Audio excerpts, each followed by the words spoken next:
En nu de spotvogel. Hoor ik hem al? Laten we eerst naar zoeken. Ja. Ja, dat knijt, dat bad-eendje geknijpt. Ja. Exact. Ja, toch? Dat gezuil. Hier. Ja. Oh, maar hij zit dichtbij. Moeten we hem ook kunnen zien, toch? Oeh, dat is moeilijk hoor. Ja, nou. Ja, in die singles, je ziet ook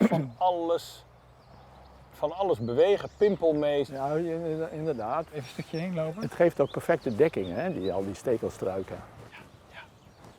Ja, Kijk, hier hop. kan zich van alles in verschuilen. Hè? Ja. Maar goed, ook al ziet dit er dus heel intensief beheerd uit. Ja. Je zegt omdat die singles er zijn, Ja. dat is de natuurwaarde. Ja. Ja, die is het wel hoor. Het is doorgaans wel genoeg aan het geluid. Ja, maar wij zijn van de tv, hè? En wij willen hem zien. Dus zit hij meestal tussen de bladeren of zoekt hij een... Oeh. Dat hem Ik zo? vrees dat hem wat is. Ja hoor, dat was hem.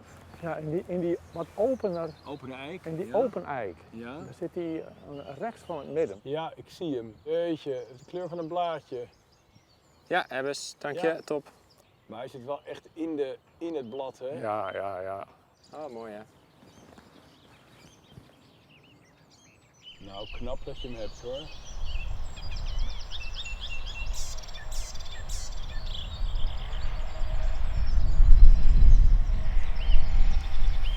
Die naam, de spotvogel.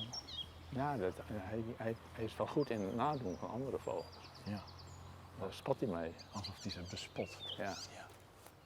En dat knerperige Ja, geluid en zo'n bad-eendje. Ja, precies. Dat is uniek hoor. En dat riedeltje.